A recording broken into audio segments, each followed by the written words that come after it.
Ada di sini bapak-bapak takut sama istri? Berhenti kau jadi laki-laki kalau takut sama istri. Apa mau takut? Nah kita setengah mati cari ikan uang. Saya seriusin Pak Menteri. Coba lihat Pak. Dari pagi kita keluar mikir untuk istri. Supaya dia bisa beli emas. Supaya dia bisa pakai kudung yang bagus. Supaya dia bisa pakai tas yang mewah. Supaya dia bisa pakai sepatu yang up to date. Semua kita pikir itu. Mana pernah istri kita mikirkan kita bagaimana supaya kita pakai berlian? Tidak pernah. Kita pikir itu Pak. Bukan cuma di dunia, sampai di akhirat. Makanya tidak masuk akal saya kalau ada suami takut sama istrinya. Mana mau takut? Semua kita tanggung dunia akhirat. Ya, di dunia kita tanggung AC-nya. Di dunia kita tanggung cicilan mobil. Di akhirat kita tanggung lagi dosa istri. Lalu dia kasih takut-takut kita. Bagaimana ceritanya? Lain kalau dia kasih kita modal 10 miliar. Kau sudahlah, kau duduk saja. Kita takutlah nanti habis modal. Tapi kalau kita juga yang cari uang. Lalu kita takut sama istri. Tidak masuk akal saya.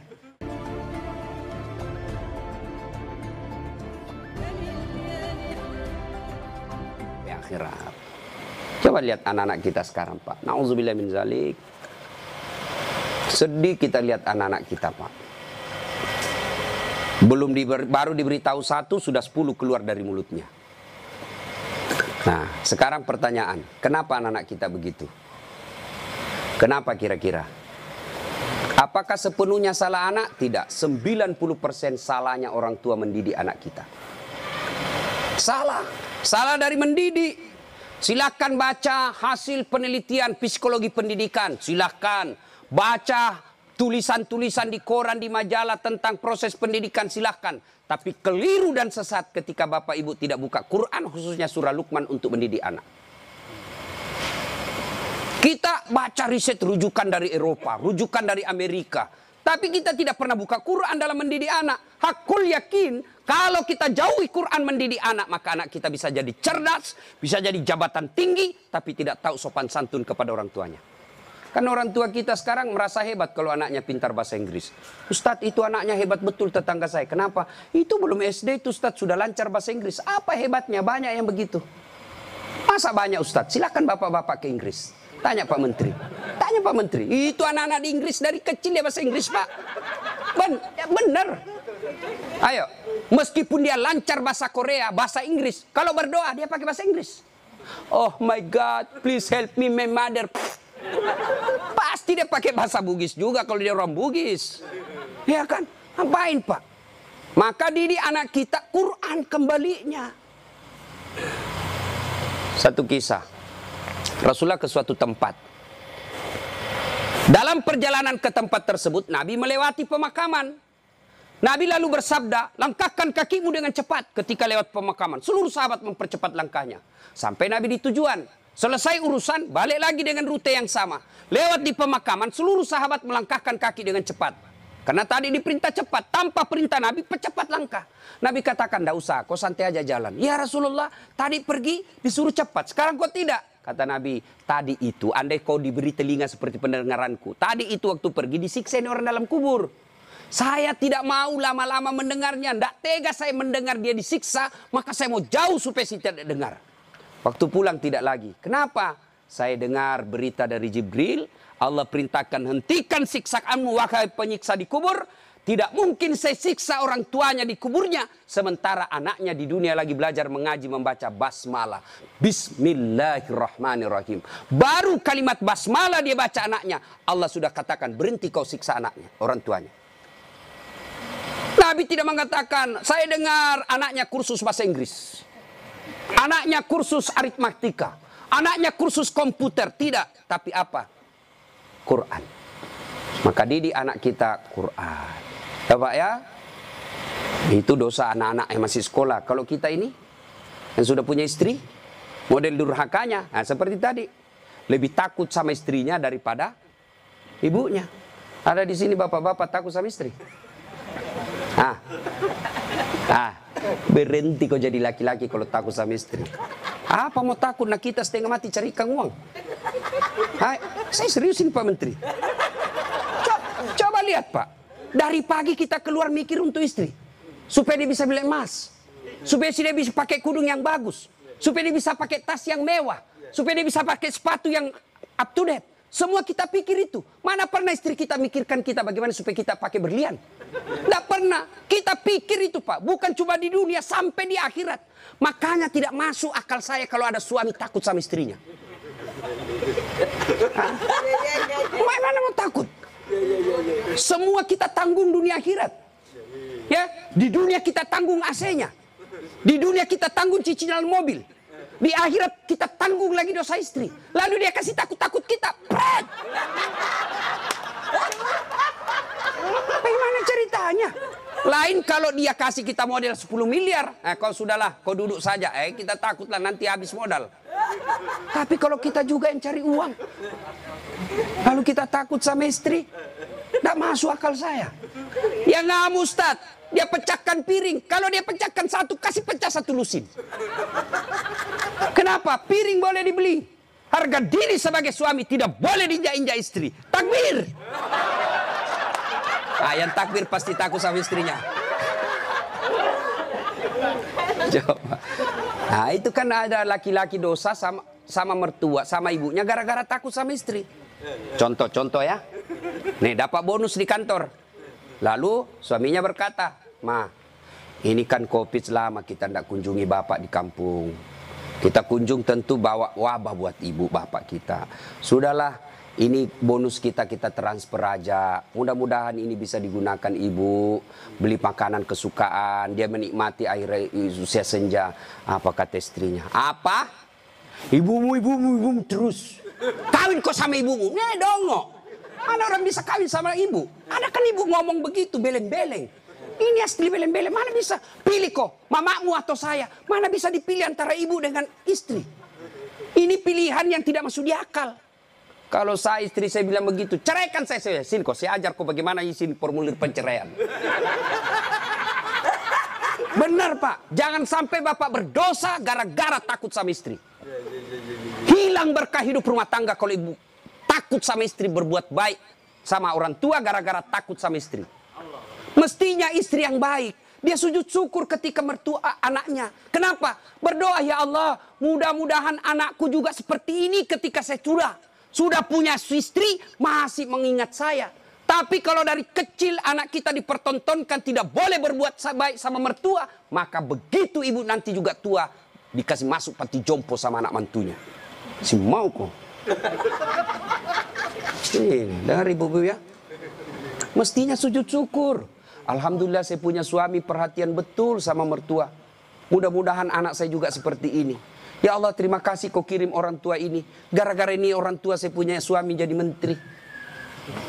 Andai saja bukan suami ini, orang tua ini punya anak, mungkin suami saya pengangguran. Bersyukur dengan cara apa? Jangan halangi. Dan kita juga suami jangan bersebelah. Mertua juga kita adalah orang tua kita. Konsep Islam itu ada 3 orang tua. 1 ibu bapak, 2 mertua, 3 orang yang pernah mengajari ilmu. Itu orang tua kita. Maka yang baik, datang ibunya suami, istri yang kasih hadiah. Datang orang tuanya istri, suami yang kasih hadiah. Malah jangan sembunyi-sembunyi. Karena takut sama istri, masuk di dapur mamanya. Mak, jangan dilihat istri saya, mati saya. Beleng-beleng. Ya? Takbir. Jangan sampai bapak menjadi anak durhaka hanya karena takut kepada istri. Itu camkan itu Pak.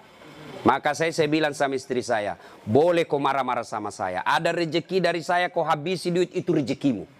Boleh kau maki-maki saya kalau kau marah. Boleh kau lempar kepalaku, yang penting tidak dikena.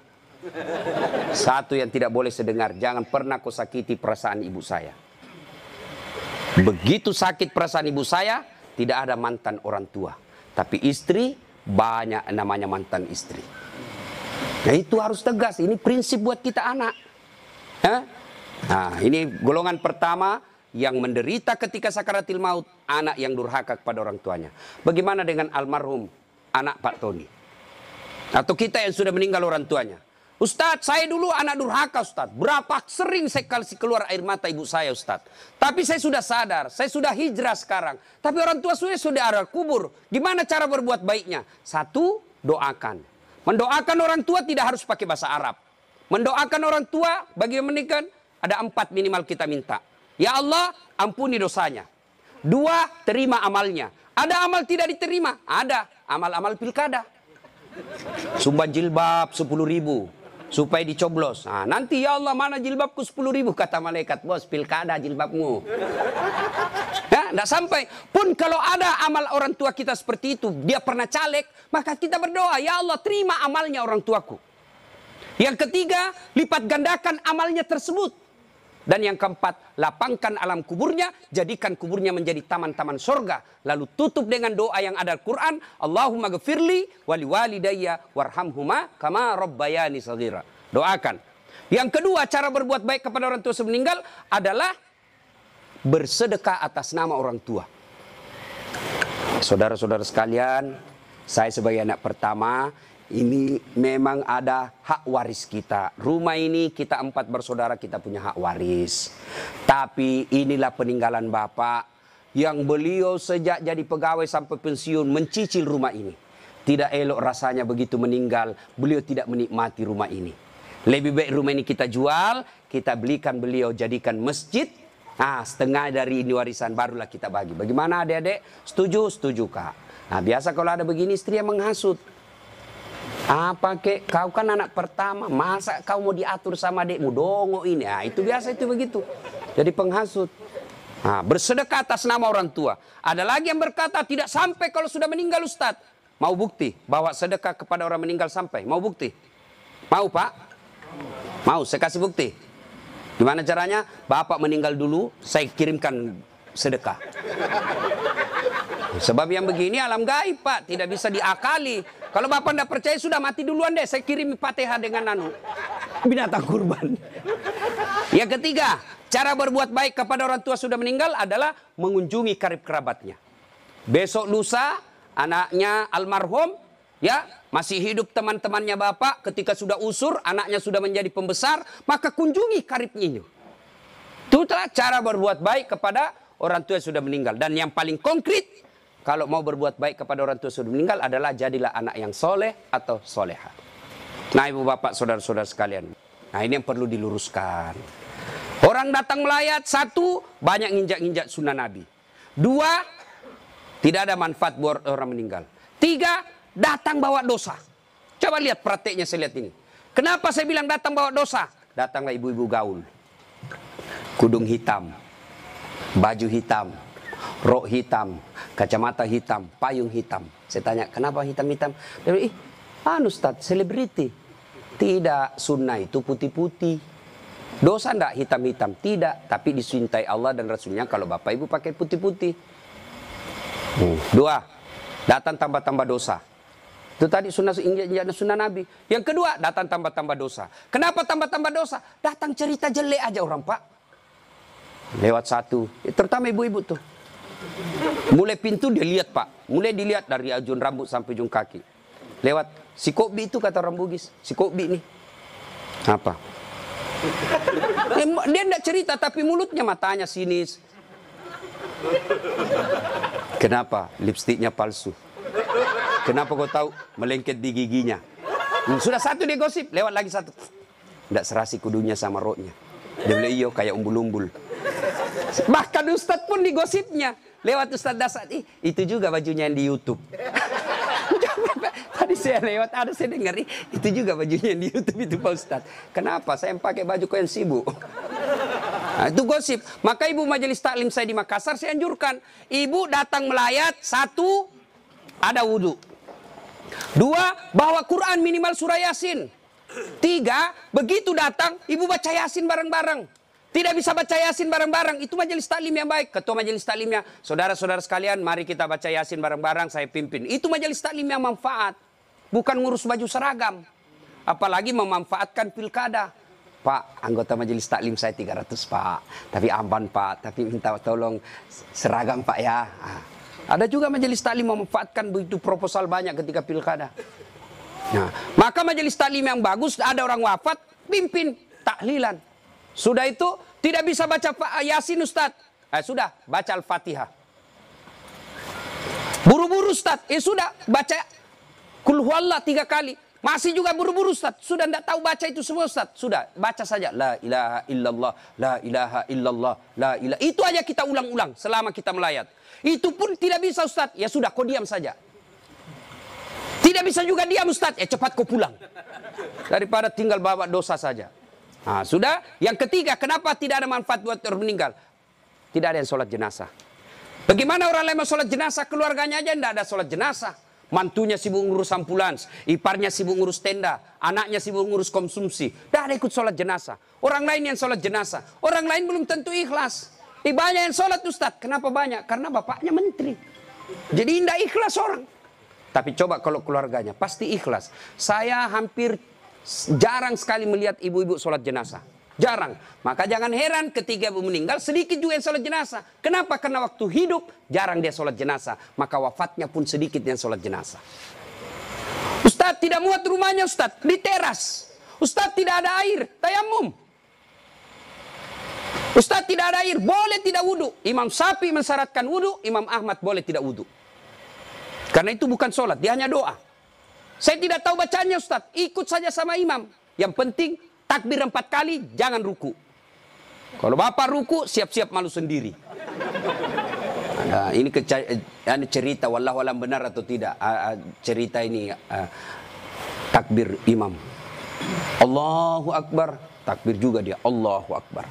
Takbir kedua imam, Allahu Akbar, dia ruku. Dia, kenapa saya sendirian ruku ini? Takbir ketiga imam, dia sekalian sujud deh. Dia sujud. Pas selesai sholat ditanya, kenapa kau sujud? Dia bilang ini orang banyak sekali dosanya. Tidak diampuni kalau tidak ruku. Supaya habis sekalian ya sekalian saya sujud. Ini jawaban orang kepepet. Nah ibu bapak saudara-saudara sekalian. Ya. Habis baterainya. Ibu bapak yang saya muliakan. Masuklah diantarlah kita. Diantar ini lagi yang banyak kadangkala mempermalukan Islam. Saya tidak tahu kalau di sini. Saya melihat kalau di daerah sebagian Makassar Pak, orang meninggal, kala-kala demo Pak.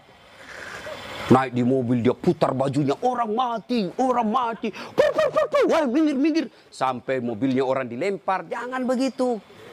Ngapain buru-buru? Jadi sebelum diantar jenazah, keluarga yang berduka pidato. Terima kasih Bapak Ibu sudah memberikan kami dukungan moral. Tapi tolong jangan mempermalukan kami di jalan.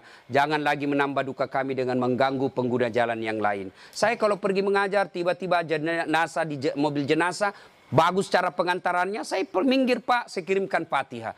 Kirim Fatihah untuk Rasulullah, saya ikutkan jenazah yang diantar. Tapi kalau menakutkan tidak ada yang mau doakan. Ya? Ngapain buru-buru? Ngapain buru-buru? Kan ada lagi yang paham, tidak tahu dari mana dia belajar. Katanya kalau terlambat disiksa. Bagaimana ceritanya? Kalau dilewati 5 manu, disiksa orang meninggal. Orang meninggal kalau dia... Itu orang sholat, bagi orang yang hidup, orang meninggal, tidak bakal dia disiksa gara-gara dia terlambat dikubur. Ngapain buru-buru? Itu juga sudah ada anunya, liangnya sudah siap. Semua apa perluan pemakaman sudah siap. Apalagi kalau ada wasiat orang yang meninggal. Jangan kau kubur saya sebelum anakku datang dari Amerika. Wajib kita tunggu. Itu wasiat. Ada 7 kewajiban orang hidup terhadap orang mati. 1 diantaranya wasiat. Kecuali wasiatnya bertentangan agama atau melanggar mengandung mudarat. Misal, jangan pernah kau kuburkan saya di tempat kopi. Kuburkan saya di kampung. Tapi keputusan pemerintah karena dia wafat karena COVID ya boleh tidak diamalkan wasiatnya. Kenapa? Karena dia mengandung mudarat. Atau dia bilang kuburkan saya di kampung. Tapi begitu mau dikuburkan ada badai. Tidak bisa nyebrang pulau. Boleh itu karena di luar kemampuan kita. Atau besok-besok saya meninggal kasih narkoba di atas kuburku. Karena dia pecandu narkoba. Tidak boleh itu Pak. Melanggar ya. Jadi Bapak saudara-saudara sekalian. Nah sampailah kita di pemakaman. Nah ini juga yang perlu diluruskan. Berapa banyak orang yang sampai pemakaman tidak melaksanakan sunnah Rasul. Diajarkan begitu sampai pemakaman ucapkan Assalamualaikum ya ahlal kubur. Ya. Tidak tahu itu cukup. Semoga keselamatan bagi kemuliaan ke semua penghuni kubur. Insya Allah saya ikut menyusulmu. Nah, ada lagi pelanggaran yang kita lakukan apa? Menginjak-injak batu nisan. Tidak boleh sama menduduki batu api neraka itu Pak. Ada yang sampai duduk sambil merokok di atas batu nisannya orang. Tidak boleh. Pemakamannya padat Ustaz. Bapak tidak usah masuk. Cukup yang memikul. Bagaimana yang memikul Ustaz? Boleh karena dia darurat. Karena kalau satu langkah jatuh Pak, jatuh jenazah. Sudah dimakamkan? Sudah selesai. Kembalilah pemakam. Ya, tinggallah kita. Bapak merantau ke Papua. Tidak nyaman di Papua, kembali ke kampung, Sulawesi Tenggara.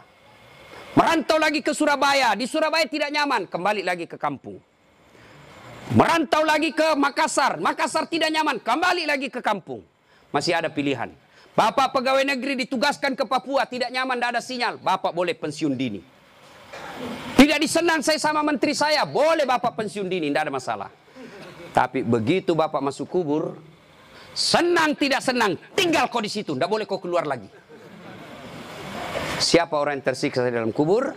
Yang pertama kata Nabi, al-mutahawilu bis sholah, yang menganggap enteng sholat. Orang yang menganggap enteng sholat, Pak, jangan, sudah. Sholat itu di akhirat nanti barcode. Bapak beli elektronik kan sekarang pakai barcode, ya kan? Bapak begitu setor jualan, berarti ini boleh bawa. Di akhirat kalau Bapak di barcode, bagus sholatnya. Tidurkan dia kata Nabi seperti tidurnya tidur pengantin baru. Tapi di barcode, hilang, redup-redup. Ini macet. Ini sholat Jumat, hari Jumat saja. Paling terlambat datang, paling cepat pulang. Orang khotbah dia tidur. Begitu bangun, aliran apa yang tidak ada khotbahnya? Bukan aliran apa, kau yang tidur beleng. Mana? Percaya Pak, orang yang tidak ada sholat demi Allah. Bapak tidak puasa, masih boleh disebut Islam. Bapak tidak haji, masih boleh disebut Islam. Bapak tidak bayar zakat, masih disebut Islam. Tapi tidak sholat, Imam Syafi'i menghukuminya, disuruh bertobat dan dia tidak mau, boleh dihukum mati. Itu kalau Imam Syafi'i. Disuruh sholat dan dia tidak mau, disuruh bertobat dia tidak mau, kata Imam Syafi'i, boleh dia dihukum mati. Begitu pentingnya sholat. Ketika Allah perintah puasa, ayat saja turun. Allah perintah haji, ayat saja turun. Allah perintah zakat, ayat saja turun. Allah perintah sholat, tidak boleh ayat turun. Rasulullah dijemput oleh 4 malaikat menghadap kepada Allah. Kenapa? Ini perintah penting. Diberikan perintah sholat. Pak Menteri, ada himbauan kepada seluruh kepala daerah se-Indonesia, hanya berupa himbauan cukup WhatsApp dalam grup. Tapi kalau itu berupa SK yang penting, Gubernur datang kantor Menteri. Kenapa? Ini penting. Tidak boleh kau di WhatsApp. Sholat demikian pentingnya, sehingga Nabi harus diundang menghadap. Itulah disebut Isra dan Mi'raj. Bapak kerja jadi Grab, jadi menteri. Munafik kalau Bapak katakan bukan untuk dunia saya, bohong. Kita bekerja apapun profesi kita untuk memperbaiki dunia. Lalu siapa yang punya dunia? Allah Subhanahu wa taala. Artinya mustahil dunia dalam genggaman kalau yang punya dunia Bapak jauhi. Saya kasih contoh.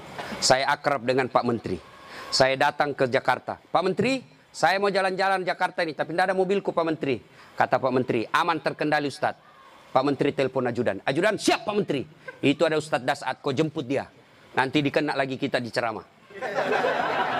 Kau jemput dia. Kasih mobil yang bagus, kasih pengawalan, jangan lupa kasih pembeli pulsa. 1 jam kemudian datang ajudan.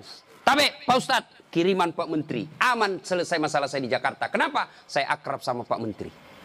Anda dari Makassar, tidak pernah ketemu, tidak pernah silaturahmi, tidak pernah didengar namanya, tidak pernah lihat. Assalamualaikum Pak Menteri. Boleh pinjam mobilnya? Siapa ditelepon Pak Menteri? Ajudan? Bukan. Siapa? Kapolres. Tangkap itu, penipu. Tidak pernah ketemu pinjam mobil. Pasti penipu itu. Demikian juga dengan Allah. Bapak tidak pernah sholat. Tiba-tiba sakit, ya Allah, saya sudah capek sakit, ya Allah, sembuhkan penyakitku. Allah berfirman, malaikat, karena dia sudah capek sekali cabut nyawanya. Sholat Pak. Apa alasan Bapak tidak mau sholat? Coba bilang, ayo malas sholat ini. Ayo, bilang kok apa? Saya tantang kok ini hari. Paling ibu-ibu haid. 3 kali haid 1 bulan. Kenapa tidak sholat? Lagi mens. Kenapa tidak sholat? Datang bulan. Kenapa sholat? Iya, halangan. Itu aja, semua itu 3 kali 1 bulan. Mana bisa.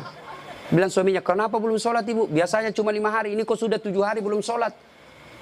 Orang belum bersih. Masih ada sedikit-sedikit.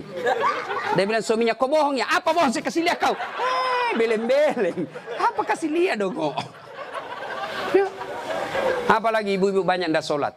Kalau ada pesta pengantin, mukanya dikira tembok, coklat, biru, krem, abu-abu. Apalagi banyak ibu ndak sholat gara-gara apa? Jilbab. Jilbab sakaratil maut. 3 lapis. Saya ini keliling-keliling ceramah Pak. Saya ke Brunei, itu ibu di sana siku 3 saja kasih peniti selesai. Di Malaysia juga begitu, Filipina Selatan juga begitu. Saudi lebih gampang masuk kasih selesai Pak. Di sini la haula wala quwata illa billah. Bingung saya bisa lihat, dia pengantin gimana caranya dipakai ini ya. 3 lapis Pak, ada miring-miring sedikit. Nah, ada cipin-cipin ini, ada kayak pohon di belakangnya. Begitu dia bilang suaminya, Bu, kau pergi sholat. Sadar kok Pak, saya sadar, saya suruh kau sholat, bis sholat. Kau ndak lihat ini Pak, 1 jam dipakai di jilbab. Dongo. Gara-gara jilbab ndak sholat, beleng-beleng. Ya nggak tahu Bu, saya suruh sini sholat Pak. Adik-adik, saya bisa cerita seperti ini karena saya alami. Percayalah Pak, mustahil Allah sengsarakan hidupnya orang baik sholatnya. Tuhan apa yang sengsarakan hidupnya orang baik sholatnya? Udahlah Pak, Bapak mau dekat sama Pak Menteri, ndak usah cari muka sama Menteri. Muka Bapak sudah bagus. Ada juga siapa? Cemen lu men. Kerja aja yang baik. Selebihnya sholat, minta kepada Allah. Kecil buat Allah jadi menteri. Kecil buat Allah dapat proyek, kecil. Jangankan yang tidak masuk, yang masuk akal. Tidak masuk akal Allah kasih. Masuk akal ndak manusia dibakar hidup-hidup bisa hidup? Masuk akal ndak? Nggak masuk akal, tapi kalau Allah mau, Ibrahim alaihissalam dibakar keluar kedinginan. Masuk akal nggak perempuan hamil tidak pernah disentuh laki-laki? Kata ilmu kedokteran nggak mungkin Ustadz, tapi kalau Allah yang mau, Siti Maryam. Akhir Isa tanpa pernah disentuh laki-laki. Cuma sekarang banyak perempuan mau sayangan Siti Maryam. Ada suaminya, ada anaknya, beleng-beleng. Coba. Coba. Subhanallah. Banyak kejadian tidak masuk akal tapi terjadi. Masuk akal enggak orang bisa hidup dalam perut ikan? Ada pernah masuk perut ikan? Kalau saya ikan masuk dalam perutku. Kalau Allah yang mau, Yunus alaihissalam 40 hari dalam perut ikan, hidup keluar dengan selamat. Apalagi sekedar punya mobil kecil buat Allah, kecil. Lunas rumahmu kecil buat Allah, terhindar dari wabah kecil buat Allah. Allah cuma minta ista'inu bisabri wassalah. Sabar, perbaiki solatmu, saya yang selesaikan semua masalahmu. Itu janji Allah, bukan janji caleg.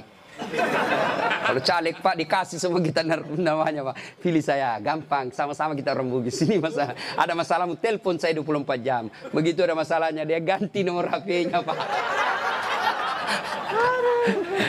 Bapak saudara-saudara sekalian, banyak yang ini saya sampaikan tapi waktu yang terbatas.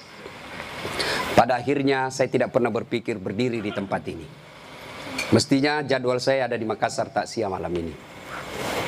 Tapi begitu Pak Herman telepon dan dibicarakan saya sama Pak Menteri, saya lupa janji saya 2 Pak. Ceramah saya hari ini di Makassar, saya lupa Pak. Itu pasti karena orang yang meninggal orang baik. Saya terharu tadi istri beliau mengatakan, Ustadz 3 bulan sebelum beliau wafat, ceramahnya Ustadz selalu dia putar. Maka beliau katakan, saya terharu Ustadz karena saya tidak tahu kalau Ustadz yang menceramah malam ini. Ini karena kekuatan silaturahim. Ini karena pejabat yang baik. Ya. Banyak-banyak pejabat saya kenal Pak, kalau temannya meninggal paling kirim bunga. Ini alhamdulillah hadir memberikan dukungan dan mendatangkan Ustadz Dasat. Ngacu Pak Eko. Alhamdulillah ya. Bapak, saudara-saudara sekalian, sebelum kita akhiri, saya mau bertanya dan ini pasti dicatat oleh malaikat. Apakah Bapak Ibu bersaksi bahwa almarhum orang baik? Kalau ada dosa dan kesalahan dimaafkan? Catat ya malaikat, inilah menjadi amal kebaikan buat almarhum. Banyak yang ingin saya sampaikan tapi waktu yang sangat terbatas. Untuk ingin mendengarkan ceramah saya lagi, gampang, silahkan buka channel YouTube saya, Dasat Latif. Jangan lupa like and share. Atau di Instagram @latif 1212. Terima kasih. Sebagai kesimpulan, kullu nafsin sa'ikatil maut. Semua yang hidup pasti akan mati. Al mautu babun. Mati adalah pintu yang setiap kita pasti melewatinya. Karenanya yang jadi masalah sesungguhnya bukan mati itu. Yang jadi masalah adalah sudah siapkah kita menghadapi kematian itu. Dan apa bekal sebaik-baik dalam menghadapi kematian?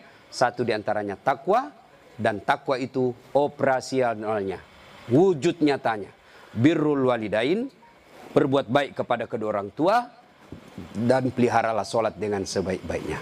Demikian, lebih dan kurangnya mohon dimaafkan. Nun wal kalam ya misturun. Billahi fisabilil haq. Sebelum kita akhiri, mari kita kirimkan suratul Fatihah kepada Rasulullah Muhammad SAW. Khasiat dan keutamanya kita ikhlaskan untuk almarhum Bapak Tony Effendi bin Muslim Effendi. Ila hadratil Nabi Mustafa Muhammad SAW. Summa hususil ruhil almarhum Tony Effendi bin Muslim Effendi. Al-Fatihah.